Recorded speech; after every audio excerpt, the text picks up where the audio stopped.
ஈரோடு கட்டுமான தொழில் முனைவோர்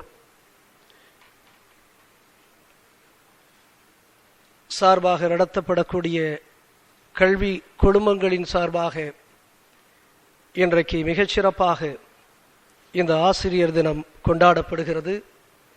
இந்த நல்ல நிகழ்விலே இதனுடைய தொடக்கத்தில் வரவேற்புரை ஆற்றி அமர்ந்திருக்கின்ற இந்த கல்வி குழுமங்களினுடைய இயக்குனர் அன்பிற்குரிய கோவிந்தசாமி அவர்களே, இந்த கல்லூரியினுடைய தாளாளர் அன்பிற்குரிய துரைசாமி அவர்களே, என்னை அறிமுகப்படுத்தி பேசிய அன்பிற்குரிய பேராசிரியர் ராஜசேகரன் அவர்களே, இறுதியாக நன்றி உரையாற்றுவதற்காக வருகை தந்திருக்கின்ற என்னை பல நேரங்களில் தொடர்ந்து இங்கே இந்த நிகழ்விலே கலந்து கொள்ள அழைத்து இங்கே கொண்டு வந்து நிறுத்தியிருக்கின்ற அன்பிற்குரிய திரு சரவணன் அவர்களே, ஆசிரிய பெருமக்களே, இந்த நாட்டினுடைய எதிர்கால நம்பிக்கை நட்சத்திரங்களாம் மாணவ செல்வங்களே, உங்கள் அத்தனை பேருக்கும் என்னுடைய முதற்கண் வணக்கத்தை தெரிவித்துக் கொள்ளுகிறேன். இன்றைக்கு நான் இந்த கூட்டத்திலே கலந்து கொள்ள முடியுமா என்கிற ஐயம் எனக்கு 2-3 நாட்களாக ஏற்பட்டது. நேற்றைய தினம் செய்தித்தாள்களை பார்த்தவர்களுக்கெல்லாம் தெரியும், தலைப்புச் செய்தியாக வந்த செய்தியை உயர்நீதிமன்றத்தினுடைய உத்தரவை ஏற்று மாநிலமெங்கும் இருக்கக்கூடிய இதுபோன்ற கனிம சுரங்கங்களிலே என்ன நடக்கிறது என்பதை பற்றிய அறிக்கை விசாரித்து அளித்திட வேண்டும் என்கின்ற உயர்நீதிமன்றத்தினுடைய அந்த ஆணை பிறப்பிக்கப்பட்டிருக்கக்கூடிய இந்த காலகட்டத்தில் இன்றைக்கும் கூட இந்த நேரத்தில் தொலைக்காட்சியிலே இதே விவாதம் நடந்து கொண்டிருக்கிறது. என்னை கூட என்னுடைய துணைவியார் கொஞ்ச நேரத்திற்கு முன்பாக, நான் இங்கே வருவதற்கு முன்பாக ஒரு 5 நிமிடத்திற்கு முன்பாக பேசிய பொழுது, எங்கே இருக்கிறீர்கள் என்று கேட்டால், நான் ஈரோடுக்கு அப்பாலே 30 கிலோமீட்டருக்கு அப்பாலே இருக்கக்கூடிய கல்லூரியில் இருக்கிறேன், கவனமாக இருங்கள், யாராவது கடத்தி கொண்டு போய்விடப் போகிறார்கள் என்று அவர் சொன்னார். மிகவும் அப்படிப்பட்ட ஒரு கடுமையான பணியை நிகழ்த்த இன்றைக்கு உயர்நீதிமன்றம் உத்தரவிட்டிருக்கிறது. இந்த சூழலிலே நீங்கள் தொடர்ந்து அழைத்த காரணத்தினாலே எப்படியாவது இங்கே வந்து பேசிவிட்டு செல்ல வேண்டும் என்று நான் இங்கே வந்திருக்கிறேன். குறிப்பாக ஆசிரியர் தின இந்த நல்ல நிகழ்விலே அவர்களை கௌரவிக்க வேண்டும், பாராட்ட வேண்டும் என்கின்ற அந்த பொறுப்போடு நான் வந்திருக்கிறேன். எனவே இத்தகைய நல்ல நிகழ்வை, குறிப்பாக ஆசிரியர்களை போற்றக்கூடிய கௌரவிக்கக்கூடிய இந்த நல்ல நிகழ்வை நடத்தி கொண்டிருக்கக்கூடிய ஈரோடு கட்டுமான தொழில் முனைவோர் கல்வி குழுமங்களுக்கு என்னுடைய நன்றியை, நான் பாராட்டுகளை தெரிவித்துக் கொள்ள விரும்புகிறேன். ஆசிரிய பெருமக்கள் ஒரு சமுதாயத்திற்கு மிகவும் முக்கியமானவர்கள். ஒரு சமூகத்தை வடிவமைக்கக்கூடிய சிற்பிகள் ஆசிரியர்கள்தான். எனவே அவர்களை உரியவாறு அந்த சமூகம் கௌரவிக்க வேண்டும் என்பதிலே நான் உளமார்ந்த நம்பிக்கை கொண்டிருப்பேன். ஆசிரியர்கள்தான் எல்லாமே. ஒரு தேச நிர்மாணத்திற்கு, ஒரு சமூகத்தினுடைய எதிர்காலத்திற்கு வித்திடக்கூடியவர்கள் ஆசிரியர்கள் என்பதை நான் அறிந்திருக்கிறேன். நான் மகாத்மா காந்தியினுடைய சத்திய சோதனையை படிக்கிறேன். அப்படி படிக்கின்ற பொழுது காந்தியடிகள் எழுதி கொண்டிருக்கிறார், அவருடைய குழந்தை பருவத்திலே அவர் ஒரு பள்ளி மாணவனாக இருந்த காலகட்டத்தில் என்ன நடந்தது என்பதையெல்லாம் அவர் சத்திய சோதனையிலே எழுதுகிறார். அப்படி எழுதுகின்ற பொழுது ஒரு நிகழ்வை அவர் குறிப்பிடுகிறார். அவர் ஆரம்ப பள்ளியிலே படித்துக் கொண்டிருந்த காலத்தில் ஒரு நாள் அந்த பள்ளிக்கு ஆய்வாளர் ஆய்வுக்காக வருகிறார். ஆய்வுக்காக வந்த ஆய்வாளர் அங்கே ஒரு தேர்வை நடத்துகிறார். என்ன தேர்வு தெரியுமா? ஆங்கில தேர்வு. ஆங்கில தேர்விலே ஸ்பெல்லிங் டெஸ்ட் ஆக எழுத்து பிழை இல்லாமல் ஆங்கில வார்த்தைகளை எழுத வேண்டும் என்கின்ற தேர்வை ஆய்வாளர் நடத்துகிறார்.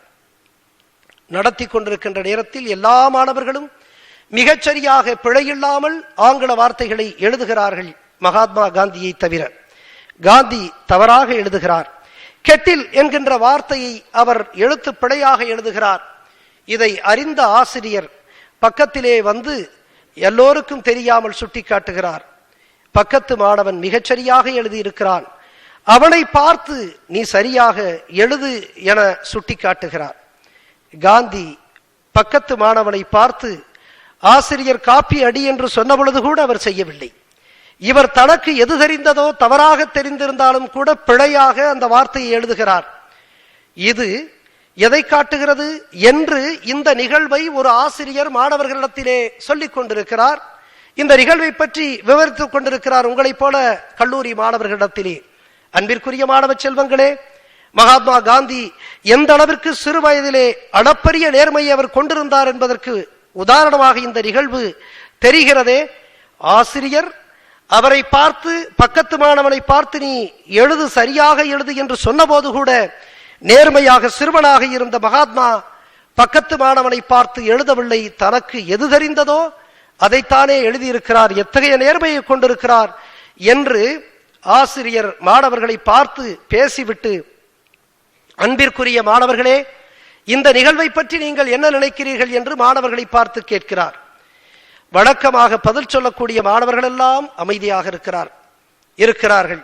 பதிலே வழக்கமாக சொல்லாத ஒரு மாணவன் எழுந்து, ஐயா, இந்த நிகழ்வை பற்றி எனக்கு என்ன தெரிகிறது என்று சொன்னால், யாரெல்லாம் சிறு வயதில் வாத்தியார் பேச்சை கேட்கவில்லையோ அவர்களெல்லாம் பின்னால் மகத்தான வரலாற்று மனிதர்களாக மாறிவிட்டார்கள் என்று சொன்னார்கள்.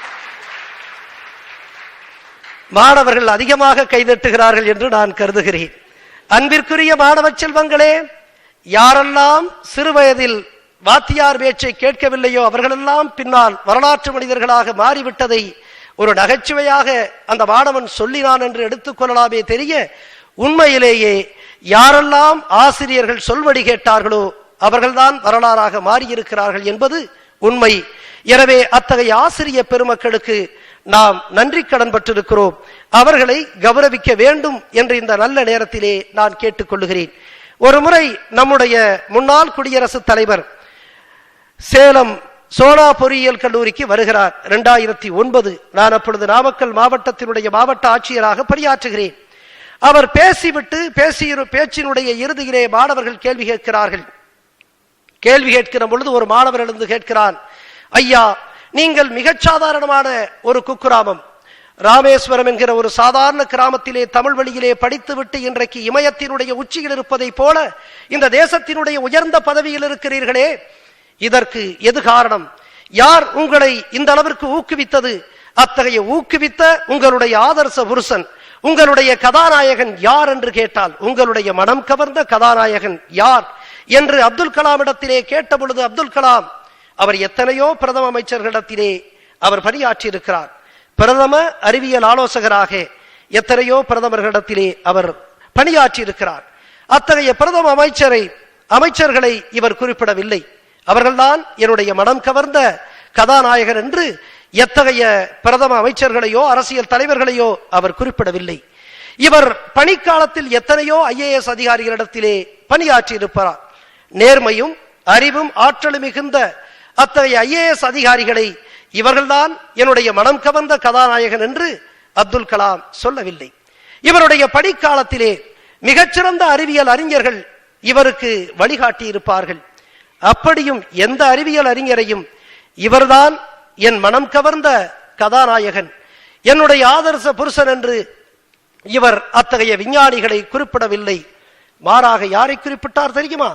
பிரதம அமைச்சர்களை குறிப்பிடாதவர், IAS அதிகாரிகளை குறிப்பிடாதவர், மகத்தான ஆற்றல் மிகுந்த விஞ்ஞானிகளை குறிப்பிடாதவர், என் மனம் கவர்ந்த கதாநாயகன், எனக்கு வழிகாட்டியவர், ராமேஸ்வரத்து அந்த குக்கிராமத்திலே ஆரம்ப பள்ளி இருக்கிறது அல்லவா, அங்கே பணியாற்றி எனக்கு சொல்லிக் கொடுத்த சிவசுப்பிரமணிய ஐயர் என்கின்ற அந்த ஆரம்ப பள்ளி ஆசிரியர் தான் என்னுடைய மனம் கவர்ந்த கதாநாயகன் என்று சொல்லுகிறார். எண்ணி பார்க்கிறேன், எல்லோருக்கும் இப்படியாக நம்முடைய உள்ளத்தை கவர்ந்த கதாநாயகன், நம்முடைய அறிவு கண்களுக்கு ஒளியூட்டி வழிகாட்டக்கூடிய உயர்ந்த மனிதர்களாக நம்முடைய ஆசிரிய பெருமக்கள் திகழ்கிறார்கள் என்பதற்காக நான் இந்த நிகழ்ச்சியை சொல்ல விரும்புகிறேன். எனவே அத்தகைய பெருமை மிகுந்த ஆசிரியர்களுக்கு நான் உங்கள் சார்பாக, இந்த சமூகத்தினுடைய சார்பாக நன்றிகளை தெரிவித்துக் கொள்ளுகிறேன். எனவே இத்தகைய ஆசிரிய பெருமக்கள், இத்தகைய போற்றுதலுக்குரிய ஆசிரிய பெருமக்களுக்கு நம்முடைய சமூகம் கடமைப்பட்டிருக்கிறது. அதை இன்றைக்கு உங்களுடைய கல்லூரி விழாவாக எடுத்து அவர்களை கௌரவிப்பது உண்மையிலேயே மகிழ்ச்சிக்குரியது, பாராட்டுக்குரியது. நான் பாராட்டுகிறேன். நான் எண்ணி பார்க்கிறேன், பல நேரங்களிலே எண்ணி பார்க்கிறேன், ஆசிரிய பெருமக்கள் அவர்கள் ஊக்கப்படுத்தப்பட வேண்டியவர்கள். அவர்களுடைய பணி அளப்பரிய பணி. எனவே அத்தகைய நிலையில் நம்முடைய மாணவர்கள் அவர்களிடத்திலிருந்து கற்றுக்கொள்ள வேண்டிய பலவற்றை நான் குறிப்பிட விரும்புகிறேன். அன்பிற்குரிய மாணவ செல்வங்களே, நான் இங்கே கூட நம்முடைய ஆங்கில பேராசிரியரிடத்திலே பேசிக் கொண்டிருந்த பொழுது அவர் சொன்னார், எந்த அளவிற்கு நம்முடைய மாணவர்களுக்கு ஆங்கிலம் கற்றுக் கொடுக்கப்படுகிறது என்பதை பற்றி அவர் சொன்னார். ஆங்கிலத்திலே தேர்விலே அவர்கள் தேர்ச்சி பெறுகிறார்கள். ஆனால் அவர்களால் பேசுவதற்கு அவ்வளவு எளிதாக பேசுவதற்கு இயலாத காரியம் என்று அவர் சொன்னார். நிச்சயமாக நான் உங்களுக்கு சொல்லிக் கொள்வதெல்லாம், ஆர்வம் இருந்தால் ஆற்றல் வரும். நான் நாமக்கல் மாவட்டத்தினுடைய ஆட்சியராக பணியாற்றிய காலத்தில் நான் அடிக்கடி ஊரக பகுதிகளுக்கு செல்லுகிற பொழுது தவறாமல் செல்லக்கூடிய ஒரு இடம் எது என்று சொன்னால் அரசு பள்ளிகள். அரசு பள்ளிகளுக்கு நான் என்றைக்குமே ஆர்வத்தோடு மகிழ்ச்சியோடு செல்வது உண்டு. காரணம் என்ன தெரியுமா? இன்றைக்கும் கூட நான் நம்புகிறேன், ஏழைகளினுடைய கல்விக்கான கடைசி நம்பிக்கை அரசு பள்ளிகள் தான். எனவே ஏழைகளின் மீது உளமார்ந்த பற்றுதல் கொண்டிருக்கக்கூடிய எமை போன்ற ஆட்சியாளர்கள் செல்லக்கூடிய இடம் அரசு பள்ளிகள் என்கிற அடிப்படையிலே நான் அரசு பள்ளிகளுக்கு அடிக்கடி செல்வது உண்டு. அரசு பள்ளிகளுக்கு செல்லுவதற்கு இன்னொரு மிக முக்கியமான காரணம் உண்டு. என்ன தெரியுமா? இன்றைக்கு தமிழ்நாட்டிலே தமிழ் எங்கே இருக்கிறது என்று கேட்கக்கூடிய அளவிற்கு இருக்கிறது. இங்கே கூட பார்க்கிறேன், ஸ்ரீ யு சகாயம் என்று எழுதியிருக்கிறார்கள். அதை தமிழிலே திரு என்று எழுதலாம். எங்கே இருந்து வந்தது இந்த ஸ்ரீ எனக்கே தெரியவில்லை. இன்றைக்கு பார்த்தால் கூட நம்முடைய இல்லங்களிலே அம்மாக்கள் இல்லை. நம்முடைய இல்லங்களிலே வீடுகளிலே அம்மாக்கள் இல்லை, அப்பாக்கள் இல்லை, மாமாக்கள் இல்லை, அத்தைகள் இல்லை, சித்தப்பாக்கள் இல்லை, சித்திகள் இல்லை. மாறாக நம்முடைய இல்லங்களிலே மம்மி, டாடி, ஆன்டி, அங்கிள் நிரம்பி போயிருக்கிறார்கள். எங்கே என்னுடைய தமிழ் என்று நான் எண்ணி பார்க்கிறேன். இத்தகைய நிலையில் தமிழ்நாட்டில் இன்றைக்கு தமிழை யார் வளர்க்கிறார் என்று நான் எண்ணி பார்க்கிறேன். தமிழை யார் வளர்ப்பது? தமிழை தமிழ்நாட்டில் எந்த கவிஞனும் வளர்க்கவில்லை. தமிழை தமிழ்நாட்டில் எந்த எழுத்தாளரும் வளர்க்கவில்லை. தமிழை தமிழ்நாட்டில் எந்த பேச்சாளரும் வளர்க்கவில்லை. ஏன் தமிழை தமிழ்நாட்டில் எந்த தலைவனும் வளர்க்கவில்லை என்பதுதான் உண்மை. ஆனால் இத்தகைய அழிந்து போயிருக்கின்ற என் உயிருக்கு இணையான என்னுடைய தமிழை இன்றைக்கு தமிழ்நாட்டில் யார் வளர்த்துக் கொண்டிருக்கிறார் தெரியுமா? அரசு பள்ளிகளிலே படிக்கக்கூடிய எம்முடைய ஏழை பிள்ளைகள் தான் எம்முடைய தமிழை இன்றைக்கு வளர்த்துக் கொண்டிருக்கிறார்கள். இவர்கள்தான் உலகத்தினுடைய மூத்த மொழி என்று சொல்லக்கூடிய தேவநேய பாவாணரால் ஞான முதல் மொழி என்று போற்றுதலுக்குரிய எம்முடைய மொழியான இந்த மொழி அழிந்து போய்விடுமோ என்று ஏக்கத்தோடு எண்ணுகிற பொழுது இந்த மொழியை காப்பதற்கு நாங்கள் இருக்கிறோம் என்று எம்முடைய மொழியை அடுத்த தலைமுறைக்கு கொண்டு செல்லக்கூடிய ஊடகங்களாக இருக்கக்கூடியவர்கள் எம்முடைய அரசு பள்ளிகளிலே படிக்கக்கூடிய ஏழை பிள்ளைகள். எனவே ஒரு தமிழ் சமூகத்தை மிகவும் நேசிக்கக்கூடிய, இந்த மொழியை மிகவும் நேசிக்கக்கூடிய என்னை போன்றவர்கள் என்னை அறியாமல் செல்லக்கூடிய இடமாக அரசு பள்ளிகள் திகழ்கிறது. எனவே ஒரு நாள் நாமக்கல் மாவட்டத்தில் மோகனூர் ஊராட்சி ஒன்றியத்திற்கு அருகே இருக்கக்கூடிய ஒரு குக்கிராமத்து ஆரம்ப பள்ளிக்கு நான் செல்லுகிறேன். நான் சென்று அந்த பிள்ளைகளோடு உரையாடுகிறேன், உறவாடுகிறேன். நான் வழக்கமாக இந்த பிள்ளைகளிடத்திலே செல்லுகிற பொழுது ஆங்கிலத்திலே கேள்வி கேட்பேன். அடிப்படையான கேள்விகள். வாட்ஸ் யுவர் நேம் என்று சொன்னால் சொல்லுவார்கள். ஆனால் நான் பல நேரங்களிலே பார்த்திருக்கிறேன், 10ஆம் வகுப்பு படிக்கக்கூடிய பிள்ளைகள் கூட வாட்ஸ் யுவர் ஃபாதர் என்று கேட்டால் சொல்ல தெரியாது. உன்னுடைய தந்தையார் என்ன தொழில் செய்கிறார் என்று கேட்டால் இந்த பிள்ளைகளுக்கு சொல்ல தெரியாது. எனக்கு மிகுந்த வருத்தமாக இருக்கும். அதற்காகவே நான் ஒரு 100 கேள்விகளை நான் மாவட்ட ஆட்சித்தலைவராக இருந்த பொழுது அந்த பள்ளி பிள்ளைகளுக்காக அடிப்படையான கேள்விகளை எழுத சொல்லி மாவட்ட கல்வி அலுவலர் மூலமாக அந்த பிள்ளைகளுக்கு சொல்லிக் கொடுக்க ஏற்பாடு செய்தேன். அப்பொழுது பெரும்பாலான பள்ளிகளிலே வாட்ஸ் யுவர் நேம் என்று கேட்டால் சொல்வார்கள், வாட்ஸ் யுவர் ஃபாதர் என்று கேட்டால் சொல்ல தெரியாது. உன்னுடைய தந்தையார் என்ன தொழில் செய்கிறார் சொல்ல தெரியாது.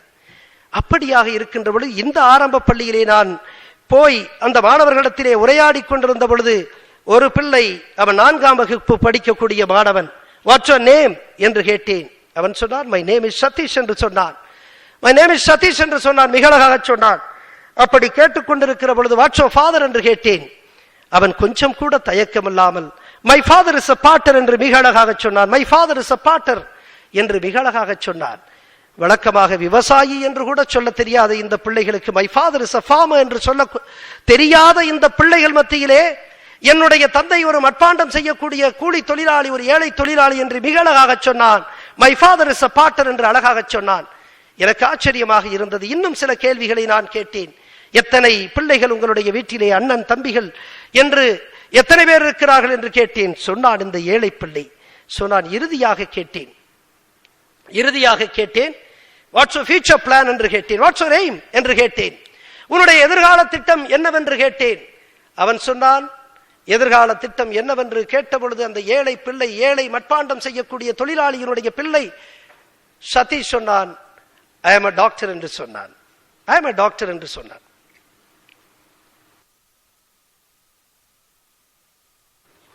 I am a doctor. Are you a doctor?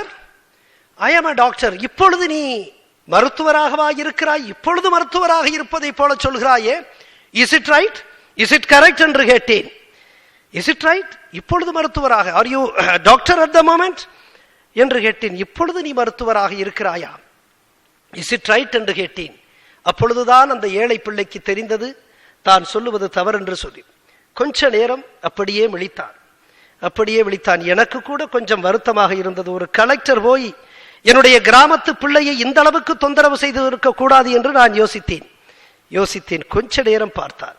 எனக்கு தெரியும் அங்கே இருந்த ஆசிரியர் பெருமக்கள் இந்த ஏழை பிள்ளைக்கு I am going to be a doctor, I will become a doctor, I will be a doctor என்றெல்லாம் அவர்கள் எந்த அளவுக்கு சொல்லிக் கொடுத்திருக்க போகிறார்கள் என்ற ஐயம் எனக்கு உண்டு. எப்படி இந்த பிள்ளை I am going to be a doctor, I will become a doctor, I will be a doctor என்றெல்லாம் எப்படி இந்த ஏழை பிள்ளை சொல்ல போகிறான் என்று கொஞ்ச நேரம் பார்த்து கொண்டிருந்தேன். அப்பொழுது அவன் சொன்னான், கொஞ்சம் கூட தயக்கம் இல்லாமல், நீ என்ன கலெக்டராக இருந்தால் நான் பயந்து விடுவேனா என்கிற தொனியிலே I am டாக்டர் என்பதுதானே தவறு, I am future டாக்டர் என்று மிக அழகாக சொன்னார். I am future டாக்டர் என்று மிக அழகாக சொன்னார். எங்கே இருந்து வந்தது இந்த ஆங்கிலம்? தமிழ் வழியிலே படித்து ஆங்கிலத்திலே பேச முடியவில்லை, எத்தனிக்க முடியவில்லை என்று எண்ணுகிறவர்களுக்கு சொல்லுகிறேன், சதீஷை பாருங்கள். ஆர்வம் இருந்தால் ஆற்றல் வந்துவிடும். அதுக்கு ஆங்கிலத்திற்கும் பொருந்தும். எனவே நம்பிக்கையோடு நீங்கள் ஆங்கிலத்தை சந்தியுங்கள். மிக எளிதாக, மிக லாபகமாக உங்களால் ஆங்கிலத்திலே பேச முடியும். எனவே அத்தகைய பேச்சாற்றலை உருவாக்கக்கூடிய ஆசிரியர் பெருமக்கள் உங்களிடத்திலே நிரம்பி இருக்கிறார்கள் என்ற நம்பிக்கை எனக்கு உண்டு. என்னுடைய வருத்தம் எல்லாம் நம்முடைய ஆசிரியர் பெருமக்கள் இன்னும் கொஞ்சம் மேலே செல்ல வேண்டும் என்று நான் எண்ணுகிறேன். பல நேரங்களிலே நான் பார்ப்பது உண்டு. ஒரு முறை நான் காஞ்சிபுரத்திலே பணியாற்றி கொண்டிருந்த பொழுது ஒரு கோப்பு என்னிடத்திலே வருகிறது. அந்த கோப்பிலே திருமணத்திற்கான முன்பணம் வழங்க வேண்டிய ஒரு கோப்பு. அந்த திருமணத்திற்கான முன்பணம் வழங்க வேண்டிய கோப்பை நான் பார்க்கிறேன். எல்லாமே சரியாக இருக்கிறது. ஒரு அரசு ஊழியருடைய மகளுக்கு திருமணம் நடக்கின்ற பொழுது அரசாங்கம் அன்றைக்கு 10 ஆண்டுகள் 15 ஆண்டுகளுக்கு முன்பாக 10,000 ரூபாய் முன்பணமாக வழங்கும். அதற்கான கோப்பு வந்த பொழுது அந்த கோப்பிலே நான் உத்தரவிடுவதற்கு முன்பாக நான் பார்க்கிறேன், அந்த கோப்பினுடைய விண்ணப்பத்தை பார்க்கிறேன். அந்த அரசு ஊழியருடைய விண்ணப்பத்தை பார்க்கிற பொழுது எனக்கு ஆச்சரியம். அங்கே அந்த விண்ணப்பத்தினுடைய இறுதியிலே அவர் ஆங்கிலத்திலே கையெழுத்திட்டிருந்தார். பெரும்பாலானவர்கள் அப்படித்தான் சொல்கிறோம்.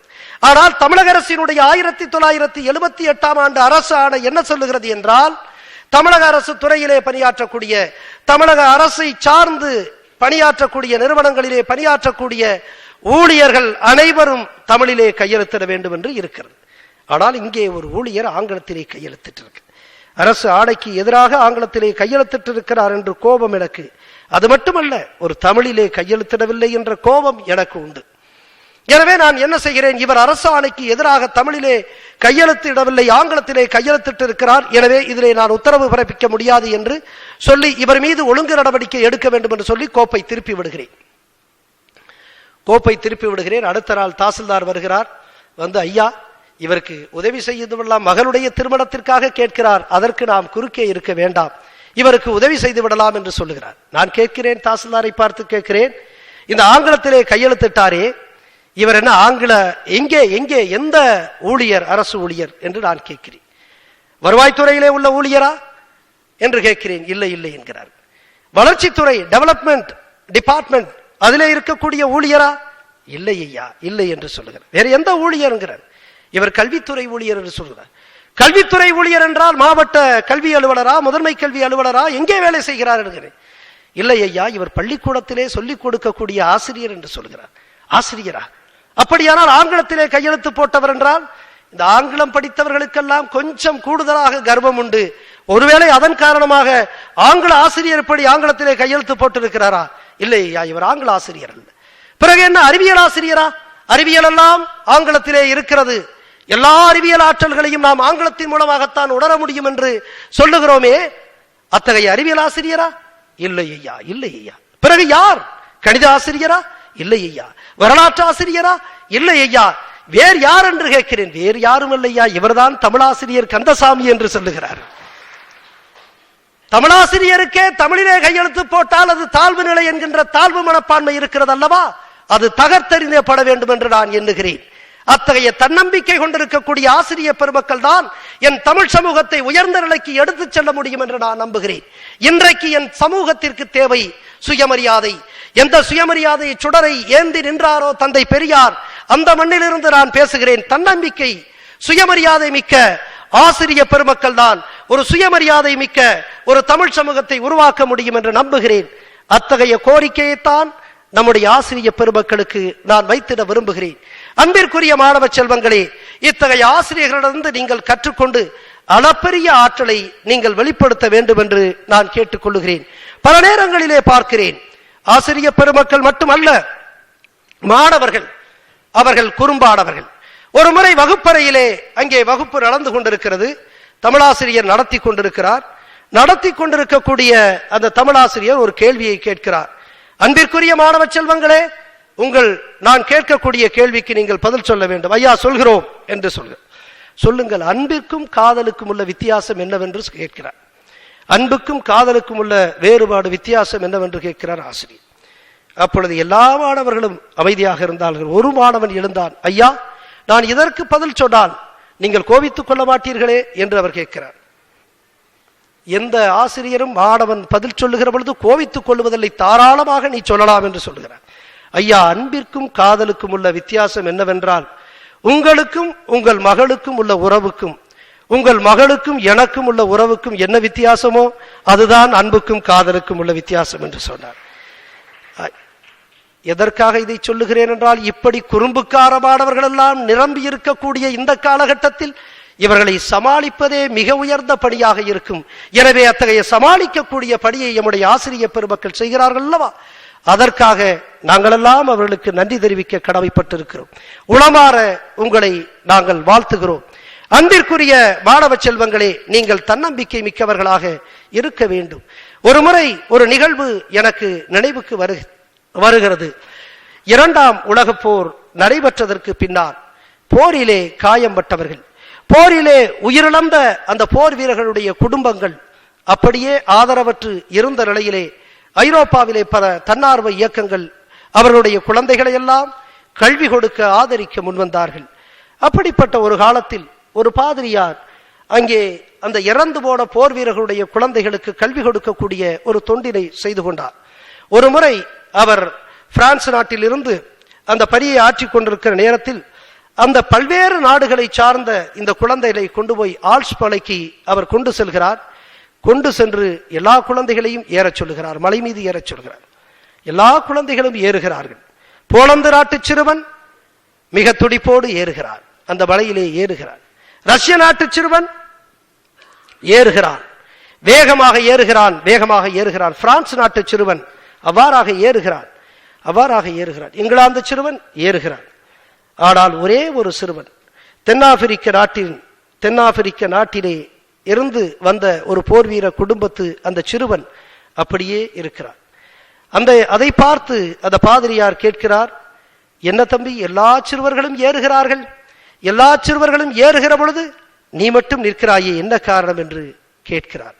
ஐயா, அதற்கு சொல்லுகிறான், ஐயா, போலந்து நாட்டு சிறுவன் வெள்ளை சிறுவன் அவன் ஏறுகிறான், ரஷ்ய நாட்டு சிறுவன் வெள்ளை சிறுவன் அவன் ஏறுகிறான், பிரான்ஸ் நாட்டு சிறுவன் வெள்ளை சிறுவன் வெள்ளைக்கார சிறுவன் அவன் ஏறுகிறான், இங்கிலாந்து நாட்டு சிறுவனும் அப்படியே வெள்ளைக்கார சிறுவன் அவன் ஏறுகிறான். நானோ ஒரு கருப்பு நிறத்தவன், அந்த கருப்பு நிறத்தவனும் இந்த மலை மீது ஏற முடியுமா, உச்சத்தை தொட முடியுமா என்று கேட்கிறார். அதற்கு அந்த பாதிரியார் சொல்லுகிறார், இந்த மலை மீது ஏறுவதற்கு நிறம் காரணம் அல்ல, உள்ள திறம், உடலினுடைய ஆற்றலும் உள்ள திறமும் உரமும் தான் காரணம், நீ ஏறு, உன்னால் முடியும் என்று சொல்கிறார். அன்பிற்குரிய மாணவ செல்வங்களே, நீங்கள் உச்சத்தை தொடர்வதற்கு நீங்கள் உச்சத்தை தொட்டு நீங்கள் சிறப்பு பெறுவதற்கு காரணம் உங்களுடைய நிறம் அல்ல, உங்களுடைய திறம், உங்களுடைய உள்ளத்திலே நிரம்பி கிடக்கக்கூடிய உரம். எனவே நீங்கள் அதை வளர்த்து கொண்டால் நிச்சயமாக மிகச்சிறந்த எதிர்காலம் உங்களுக்கு அமையும் என்று நான் சொல்லிக்கொள்ள ஆசைப்படுகிறேன். பல நேரங்களிலே மாணவர்கள் சோர்ந்து போயிருப்பதை பார்க்கிறேன். அப்படி சோர்வு நிலையை அவர்கள் அடையக்கூடாது என்று நான் விரும்புகிறேன். ஒரு முறை எல்லாவற்றிலுமே தோல்வி அடைந்த ஒரு இளைஞன் ஒரு துறவியை பார்க்கிறான். அந்த துறவியிடத்திலே சென்று அவன் கேட்கிறான், சுவாமி, நான் எத்தனையோ முயற்சிகளை செய்து விட்டேன், எல்லா முயற்சிகளிலும் நான் தோல்வியை அடைந்து விட்டேன், ஏதாவது சொல்லுங்கள், எனக்கு வழிகாட்டுங்கள் என்று அந்த துறவியிடத்திலே கேட்கிறான். அதற்கு அந்த துறவி பக்கத்திலே அப்படியே பார்த்தார். ஒரு பட்டாம்பூச்சி பறந்து சென்றது. பட்டாம்பூச்சியை அப்படியே பிடித்தார். பிடித்த அந்த பட்டாம்பூச்சியை பற்றி அந்த இளைஞரிடத்திலே கேட்டார். இப்பொழுது நான் பிடித்திருக்கிறேனே இந்த பட்டாம்பூச்சி, இந்த பட்டாம்பூச்சி உயிரோடு இருக்கிறதா அல்லது இறந்து விட்டதா என்று அந்த துறவி இளைஞரை பார்த்து கேட்கிறார். இவனுக்கு என்ன சொல்லுவது என்று தெரியவில்லை. சுவாமி ஒரு மாதிரி விவகாரம் பிடித்தவராக இருக்கிறாரே, ஒருவேளை உயிரோடு இருக்கிறது என்று சொன்னால் அந்த பட்டாம்பூச்சி உயிரோடு இருந்தால் இவர் கொன்று விடலாம், கொன்று செத்து போய்விட்டது என்று சொல்லலாம். ஒருவேளை செத்து போயிருந்தால் நாம் உயிரோடு இருக்கிறது என்று சொன்னது தவறாகிவிடும், என்ன சொல்லுவது என்று தெரியவில்லை. அந்த இளைஞன் பார்த்தான், கொஞ்சம் யோசித்தான். சுவாமி, உங்களுடைய கையிலே இருக்கக்கூடிய இந்த பட்டாம்பூச்சி உயிரோடு இருப்பதும் இறந்து போவதும் அது உங்கள் கையில் இருக்கிறது என்று சொன்னான். அதற்கு அந்த துறவி சொன்னார், தம்பி, நீ வாழ்க்கையிலே ஜெயிப்பதும் தோற்பதும் அது யாருடைய கையிலும் இல்லை, உன்னுடைய கையிலே இருக்கிறது என்று சொன்னான். அன்பிற்குரிய மாணவ செல்வங்களே, இத்தகைய உயர்ந்த ஆசிரியர்களிடத்திலே கல்வி கற்கக்கூடிய நீங்கள் வாழ்க்கையில் வெற்றி பெறுவதும் தோல்வி அடைவதும் உங்களுடைய கையிலே இருக்கிறது என்று நான் சொல்லிக்கொள்ள ஆசைப்படுகிறேன். தாமஸ் ஆல்வா எடிசனை பற்றி நீங்கள் கேள்விப்பட்டிருப்பீர்கள். பல முறை உற்சாகத்தை இழக்கக்கூடிய ஒரு சூழல் அவருக்கு இருந்தது. அவர் அற்புதமான அறிவியல் கண்டுபிடிப்புகளை இந்த அகிலத்திற்கு அளித்து அகமகிழ்ந்தவர். ஆயிரக்கணக்கான அறிவியல் கண்டுபிடிப்புகளை இந்த அகிலத்திற்கு அளித்து அகமகிழ்ந்த தாமஸ் ஆல்வா எடிசன் மின்சார விளக்கையும் அவர் கண்டு இந்த உலகத்திற்கு அளித்தார். அப்படியாக ஒரு நாள் மின்சார விளக்கினை அவர் கண்டறிந்து அவர் அதை ஆய்வு செய்து அதை கண்டுபிடிப்பதற்காக முயற்சித்துக் கொண்டிருக்கிறார். இதை பற்றியெல்லாம் உங்களுக்கு தெரியும். பல்லாயிரக்கணக்கான முறை அவர் முயன்று தோல்வி அடைந்து இறுதியிலே இந்த மின்சார விளக்கை எரிய செய்தார் என்ற உண்மை உங்களுக்கு தெரியும். அப்படியாக அவர் ஒரு நாள் வீட்டிலே நள்ளிரவு அவர் அந்த மின்சார விளக்கை அதை ஆய்வு செய்து கொண்டிருக்கிறார். திடீரென அந்த பளிச்சென எரிகிறது. மின்சார விளக்கு எரிந்து விட்டது. இதுகாரும் பல ஆண்டுகள் அவர் முயற்சி செய்தது இன்றைக்கு வெற்றியாக மலர்ந்திருக்கிறது. இந்த வெற்றி செய்தியை அவர் யாரிடத்திலே சொல்ல ஆசைப்பட்டார் தெரியுமா? பக்கத்திலே படுத்திருந்த தன்னுடைய மனைவி இடத்திலே சொல்ல ஆசைப்பட்டார். எவ்வளவு மகிழ்ச்சி அடைவாள் தன்னுடைய மனைவி! காரணம், பல ஆண்டுகள் முயற்சி செய்து இந்த மின்சார விளக்கை நான் எரிய செய்திருக்கிறேன், படுத்திருக்கக்கூடிய என்னுடைய மனைவிக்கு சொன்னால் மிகுந்த மகிழ்ச்சி அடைவாள் என்று மனைவியை எழுப்பி, பார் பார், எத்தகைய அற்புதமான இந்த மின்சார விளக்கை நான் கண்டறிந்திருக்கிறேன், பார் பார் என்று எழுப்பி சொல்லுகிறார் மிகுந்த மகிழ்ச்சியோடு. மனைவி சொன்னார், எதாக இருந்தாலும் படுங்கள், விடியற்காலம் பார்த்து கொள்ளலாம் என்று சொன்னார்கள். அன்பிற்குரிய மாணவ செல்வங்களே, உங்களை ஊக்கப்படுத்தாதவர்கள் பல பேர்கள் இருப்பார்கள், தாமஸ் ஆல்வா எடிசனுக்கு நேர்ந்ததை போல. ஆனாலும் உங்களுடைய சுய நம்பிக்கையாலும் விடாத முயற்சியாலும் நீங்கள் சாதனையை தொட வேண்டும் என்று நான் ஆசைப்படுகிறேன். நான் பல நேரங்களிலே பார்க்கிறேன், இன்றைக்கு நூற்றுக்கணக்கான மாணவர்கள் என்னிடத்திலே அலைபேசியிலே தொடர்பு கொள்வார்கள், என்னிடத்திலே பேச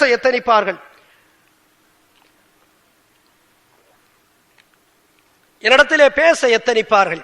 ஒரு 2 மாதத்திற்கு முன்பாக அண்ணா பல்கலைக்கழகம், சென்னை அண்ணா பல்கலைக்கழகத்தினுடைய 2ஆம் ஆண்டு பொறியியல் படிக்கக்கூடிய, பெட்ரோலிய ரசாயன பொறியியல் படிக்கக்கூடிய ஆஷா என்கிற ஒரு மாணவி என்னோடு தொடர்பு கொள்ள அவர் முயற்சித்தார். நான் அலுவலகத்திலே இல்லை. ஒரு 10 முறை முயற்சித்திருப்பார். நான் என்னுடைய வேலை அந்த பணி படு காரணமாக அவரிடத்திலே நான் தொடர்பு கொள்ள முடியவில்லை.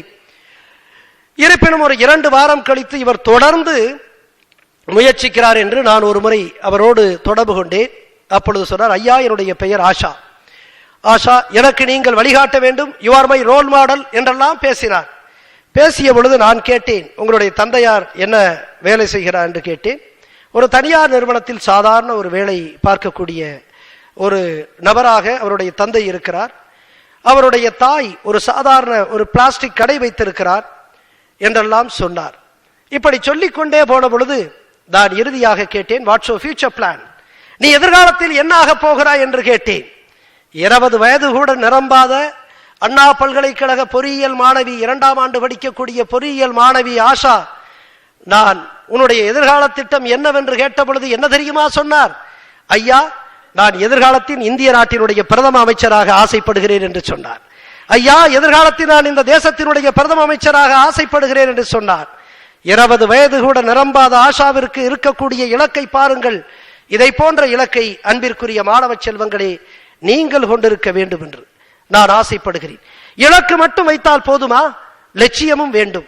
நான் மதுரை மாவட்டத்தினுடைய ஆட்சியராக இருந்த பொழுது ஒரு முறை இந்த 12ஆம் வகுப்பு படிக்கக்கூடிய மாணவிகளுக்கு, +2 மாணவிகளுக்கு, மாணவர்களுக்கு சிறப்பு வகுப்புகள் எல்லாம் நாங்கள் நடத்த ஏற்பாடு செய்தோம். தனியார் பள்ளிகளைப் போல அரசு பள்ளிகளிலே படிக்கக்கூடிய நம்முடைய குழந்தைகளும் அதிக எண்ணிக்கையிலே மதிப்பெண் பெற வேண்டும் என்பதற்காக சிறப்பு வகுப்புகளை எல்லாம் நாங்கள் நடத்தினோம். நான் மாவட்ட ஆட்சியராக ஒவ்வொரு திங்கட்கிழமையும் காணொளி காட்சி மூலமாக அவர்களிடத்திலே, நான் கணினி மூலமாக இது போன்ற திரைகளிலே அந்த மாணவ செல்வங்களிடத்திலே நான் உரையாடி ஊக்கப்படுத்துவேன். அது உசிலம்பட்டியாக இருந்தாலும், திருமங்கலமாக இருந்தாலும், மேலூராக இருந்தாலும், சோழவந்தனாக இருந்தாலும், அங்கே இருக்கக்கூடிய அந்த பள்ளி, அந்த மேல்நிலை பள்ளியிலே படிக்கக்கூடிய 12ஆம் வகுப்பு மாணவ செல்வங்களோடு மாவட்ட ஆட்சித்தலைவராகிய நான் என்னுடைய அலுவலகத்தில் இருந்து நான் பேசுவேன். அப்படி நான் பேசிக்கொண்டிருந்த நேரத்தில் ஒருமுறை ஒரு மாணவி, திருமங்கலம் அரசு மேல்நிலைப்பள்ளி மாணவியிடத்திலே நான் பேசுகிறேன். பேசி எப்படியெல்லாம் உங்களுக்கு உங்களுடைய ஆசிரியர் பெருமக்கள் சிறப்பு வகுப்புகளை எடுக்கிறார்கள் என்று நான் கேட்ட பொழுது நன்றாக ஊக்கத்தோடு சொல்லுகிறார். சொல்லி நிச்சயமாக ஐயா, இந்த ஆண்டு நாங்கள் நம்முடைய தமிழகத்திலேயே அதிக மதிப்பெண்களை பெறக்கூடிய பள்ளியாக இதை மாற்றி காண்பிப்போம் என்றெல்லாம் ஊக்கத்தோடு பேசுகிறார். அப்படி பேசக்கூடிய ஒரு மாணவி இறுதியாக சொன்னார், நான் கேட்டேன், நீ இந்த +2வில் எவ்வளவு மதிப்பெண்களை எடுக்க போகிறாய் என்று கேட்டேன். அதற்கு சொன்னார், நான் இந்த +2விலே 1200க்கு 1170 மதிப்பெண்களை எடுப்பேன் என்று சொன்னார். இப்படி பேசிக்கொண்டிருந்த அந்த மாணவி, கலைவாணி என்கிற மாணவி, என்னிடத்திலே பேசிக்கொண்டிருந்த பொழுது நான் கேட்டேன், உன்னுடைய எதிர்கால திட்டம் என்னவென்று கேட்டேன். எதிர்கால திட்டம் என்னவென்று கேட்ட பொழுது கொஞ்சம் கூட தயக்கமில்லை. அந்த ஏழை மாணவி கலைவாணி என்ன தெரியுமா சொன்னார்? கொஞ்சம் கூட தயக்கம் இல்லாமல், தலையிலே எண்ணெய் இல்லை, காலிலே செருப்பு இல்லை, கிழிந்த சீருடை, ஏழ்மைக்கான அத்தனை அடையாளங்களும் தெரியக்கூடிய கலைவாணி, உங்களுடைய எதிர்கால திட்டம் என்னவென்று கேட்ட பொழுது கொஞ்சம் கூட தயக்கம் இல்லாமல் அவர் இடத்திலே சொன்னார், ஐயா, நான் உங்களைப் போல கலெக்டராக போகிறேன் என்று சொன்னார். உங்களைப் போல நான் கலெக்டராக போகிறேன் என்று சொன்னார். மிகுந்த மகிழ்ச்சியாக இருந்தது. எதற்காக கலெக்டராக போகிறாய் என்று கேட்டேன். எதற்காக கலெக்டராக போகிறாய் என்று கேட்டேன். கலைவாணி கொஞ்சம் கூட தயக்கம் இல்லாமல், ஐயா, நான் கலெக்டராகி ஊழலை ஒழிக்கப் போகிறேன் என்று சொன்னார். கலெக்டராகி ஊழலை ஒழிக்கப் போகிறேன் என்று சொன்னார். இங்கே பார்க்கிறேன், 20 வயது நிரம்பாத ஆஷா இந்த தேசத்தினுடைய பிரதமராக ஆக வேண்டும் என்று ஆசைப்படுகிறார். சாதாரண திருமங்கலம் மதுரை மாவட்டத்தினுடைய ஒரு குக்கிராமத்து மேல்நிலைப் பள்ளியினுடைய மாணவி கலைவாணி, கலெக்டர் ஆகிறேன், ஊழலை இந்த தேசத்தில் நான் ஒழிக்கப் போகிறேன் என்று சொன்னார். ஆசா கொண்டிருந்தது இலக்கு, கலைவாணி கொண்டிருந்தது லட்சியம்.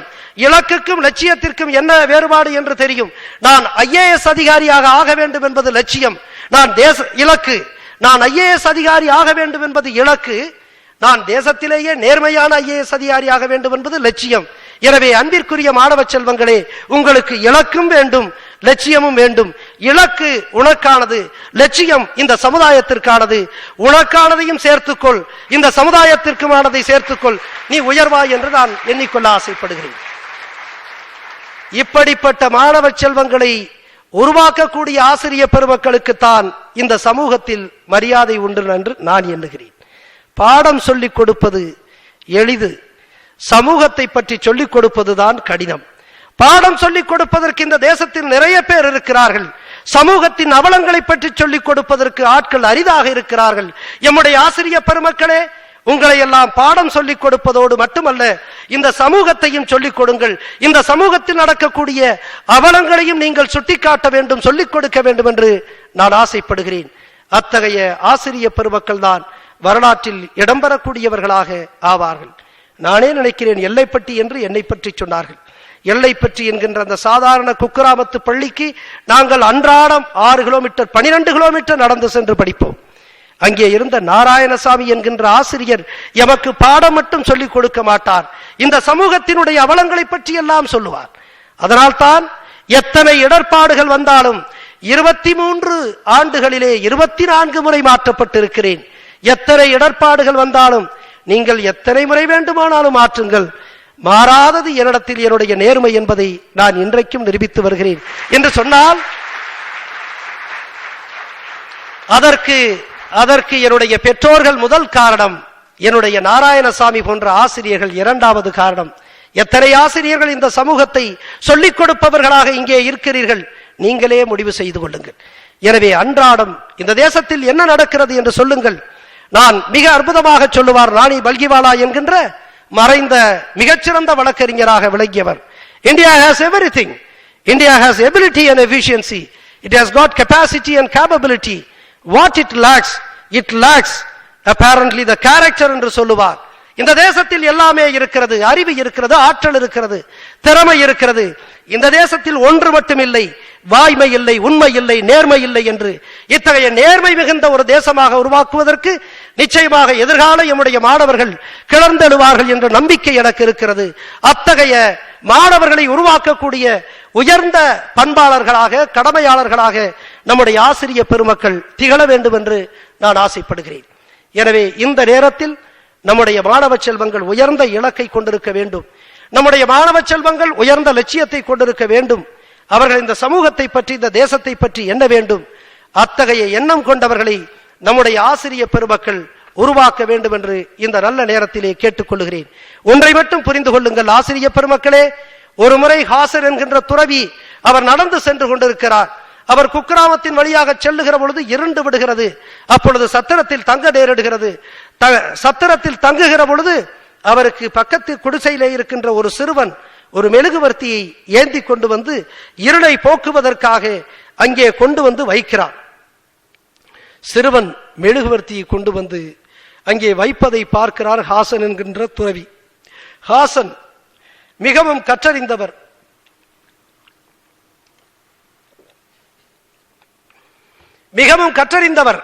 பாண்டித்தியம் மிக்கவர். அவருக்கு கர்வம் உண்டு, எப்பொழுதுமே தான் அதிகம் படித்தவன் என்ற கர்வம் உண்டு. அப்படிப்பட்ட நிலையில் அந்த சிறுவனை பார்த்து, அந்த மெழுகுவர்த்தியிலே இருக்கிறது அல்லவா ஒளி, இந்த ஒளி எங்கிருந்து வந்தது என்று இந்த சிறுவனை பார்த்து, ஏழை சிறுவனை பார்த்து கேட்கிறார். ஹாசன் என்கின்ற துறவி, மெழுகுவர்த்தியிலே இருக்கக்கூடிய ஒளி தம்பி எங்கிருந்து வந்தது என்று கேட்கிறார். சிறுவன் கொஞ்ச நேரம் விழித்தான், பார்த்தான். கொஞ்ச நேரத்தில் அந்த மெழுகுவர்த்தியை அப்படியே அணைத்து விட்டான். அணைத்ததற்கு பிறகு துறவியை பார்த்து கேட்டான், சுவாமி இந்த மெழுகுவர்த்தியில் இருந்த ஒளி எங்கே சென்றது என்று கேட்டார். அப்பொழுதுதான் சுவாமிக்கு தெரிந்தது சிறுவனிடத்திலே இருந்தது இவ்வளவு அபாயம் என்பதை. சுவாமி விழித்தார். அப்பொழுது சிறுவன் சொன்னான், இந்த ஒளி எங்கிருந்து வந்ததோ அங்கே சென்று விட்டது, இது எங்கே போனதோ அங்கிருந்துதான் இந்த ஒளி வந்தது என்று சொன்னான். அன்பிற்குரிய ஆசிரிய பெருமக்களே, எத்தகைய சிறுவர்களிடத்திலே யாரிடத்தில் எத்தகைய ஆற்றல் இருக்கிறது என்பது தெரியாது. அறிந்து கொள்ள வேண்டிய கடமை உங்களுக்கு இருக்கிறது என்று நான் சொல்லிக்கொள்ள ஆசைப்படுகிறேன். நிச்சயமாக எல்லோரையுமே நம்புங்கள். ஆற்றலும் அறிவும் குவிந்து கிடக்கக்கூடிய மாணவ செல்வங்களை நான் பார்க்கிறேன். அவர்களை உற்சாகப்படுத்துங்கள், ஊக்கப்படுத்துங்கள். ஒரு முறை ஜப்பான் நாட்டிலே அங்கே ஒரு புத்தர் சிலை, களிமண் புத்தர் சிலை இருந்தது.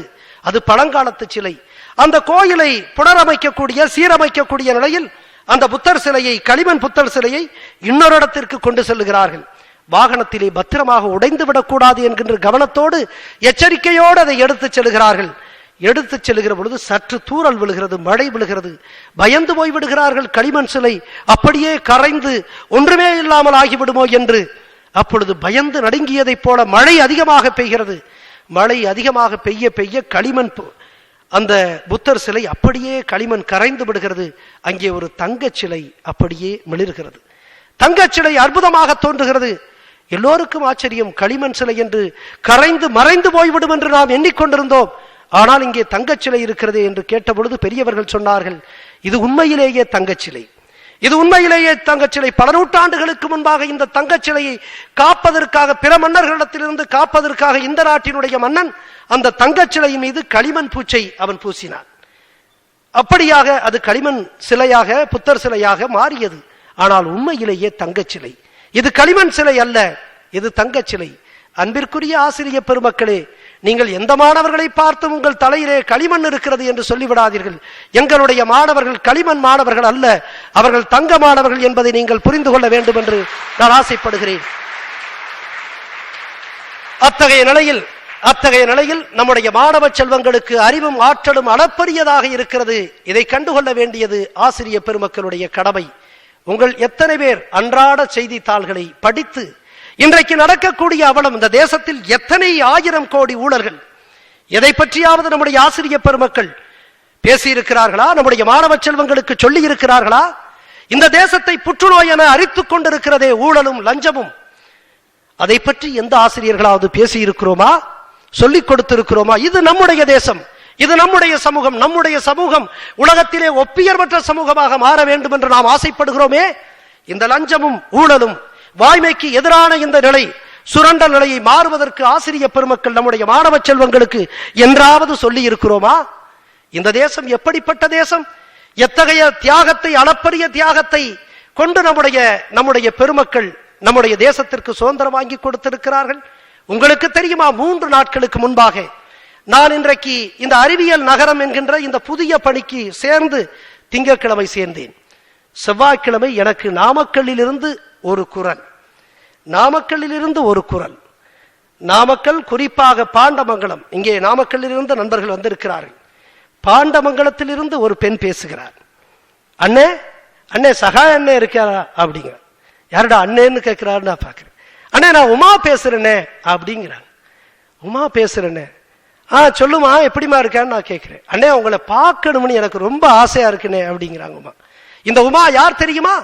நான் நாமக்கல் மாவட்டத்தினுடைய ஆட்சியராக இருந்த பொழுது ஒரு நாள் நான் மனுவை வாங்கி கொண்டிருக்கிறேன் திங்கட்கிழமை. அப்பொழுது நூற்றுக்கணக்கான பெருமக்கள், பொதுமக்கள் வந்து, விவசாயிகள், பெண்கள், ஊனமுற்றோர்கள், இளைஞர்கள் இப்படியாக வந்து மனுவை அளித்துக் கொண்டிருக்கிறார்கள். அப்பொழுது ஒரு பெண் வந்தார். அந்த பெண் வந்து, ஐயா எனக்கு ஏதாவது உதவி செய்யுங்கள் என்று சொல்லுகிறார். ஏதாவது உதவி செய்ய வேண்டும் என்று கேட்கிறார். ஐயா நான் கேட்கிறேன், நீ எங்கிருந்து வருகிறாய் என்று கேட்கிறேன். காவிரி கரையோரமாக இருக்கக்கூடிய பாண்டமங்கலத்திலிருந்து வருகிறேன் ஐயா. ஐயா உதவி செய்யுங்கள், பட்டினியாக இருக்கிறேன், வறுமையிலே இருக்கிறேன் ஐயா, பட்டினியிலே இருக்கிறேன், உதவி செய்யுங்கள் என்று சொல்கிறார். அப்படியானால் ஒரு 1000 ரூபாய் மாதத்திற்கு உதவித்தொகையை கொடுக்கலாம் என்று என்னுடைய உதவியாளரிடத்திலே நான் அழைத்து உத்தரவிடுகிறேன். ஐயா 1000 ரூபாய் அல்ல, என்னுடைய தகுதிக்கு தகுந்தார் போல் கொடுங்கள் ஐயா. தகுதியா? என்ன தகுதி? என்னுடைய தந்தையாருடைய தகுதிக்கு தகுந்தார் போல் கொடுங்கள் என்று சொல்கிறார். தந்தையார் என்ன என்று கேட்கிறேன். என்னுடைய தந்தையார் தர்மலிங்கம் பிள்ளை. ஒரு சுதந்திர போராட்ட தியாகி. நாங்கள் நிறைய நிலங்கள் வைத்திருந்தோம், இந்த தேசத்திற்காக எல்லாவற்றையும் இழந்திருக்கிறோம், பட்டினியாக இருக்கிறேன் என்று சொல்லுகிறார். கலெக்டராக இருந்து எனக்கு வேதனையாக இருக்கிறது. உடனடியாக நான் அங்கே வட்டாட்சியரை அழைத்து உத்தரவிடுகிறேன், இந்த பெண்ணிற்கு நாம் உதவி செய்ய வேண்டும், எப்படியாவது மாதத்திற்கு கூடுதலாக உதவித்தொகை கிடைப்பதற்கு ஏற்பாடு செய்ய வேண்டும் என்று சொல்லுகிறேன். அப்பொழுது அவர் வருகிறார். இந்த பெண்ணுக்கு வயது என்னவென்று பார்க்கிற பொழுது 40 வயது, திருமணமாகவில்லை, வறுமையின் கொடுமை, திருமணமாகவில்லை. அவர் சொல்லுகிறார், ஐயா சுதந்திர போராட்ட தியாகியினுடைய மகள் 25 வயது வரைக்கும் திருமணமாகாமல் இருந்தால் உதவி செய்யலாம், அதற்கு மேல் உதவி செய்ய முடியாது என்று சொல்கிறார். விதியை சொல்லுகிறார் தாசில்தார், சட்டத்தை சுட்டி காட்டுகிறார் தாசில்தார். ஒரு சுதந்திர போராட்ட தியாகியினுடைய மகள் வறுமையிலும் பட்டினியிலும் கிடக்கக்கூடிய ஒரு சுதந்திர போராட்ட தியாகியினுடைய பிள்ளைக்கு உதவுவதற்கு சட்டத்தை சொல்லுகிறார். நான் சொன்னேன், சட்டத்தை குறிப்பிடுகிறீர்களே, இந்த தேசத்திலே லஞ்சத்திற்கும் ஊழலுக்கும் எந்த சட்டமையா துணை போகிறது என்று கேட்டேன். எந்த சட்டம் அனுமதிக்கிறது லஞ்சத்தை? அது மட்டும் எவ்வளவு வளர்ச்சி பெற்றிருக்கிறதே, எந்த சட்டத்தின் துணையோடு வளர்ச்சி பெற்றிருக்கிறது? எப்படியாவது இந்த பெண்ணுக்கு உதவ வேண்டும் என்று சொல்லி உடனடியாக நாங்கள் தலைமைச் செயலகத்துக்கு தொடர்பு கொண்டு உடனடியாக கருத்துருவை அனுப்பி 1 மாத காலத்தில் உத்தரவை வாங்கி கொடுக்கிறேன். இன்றைக்கு உமா 5000 ரூபாய் வாங்கி கொண்டிருக்கிறார். 5000 ரூபாய் வாங்கி கொண்டிருக்கிறார். நான் இது நடந்தது 2009 5000 என்னை மறக்காமல் தொடர்பு கொண்டு அண்ணா என்று உங்களை நான் பார்க்க வேண்டும் என்று ஆசைப்படுகிறேன்.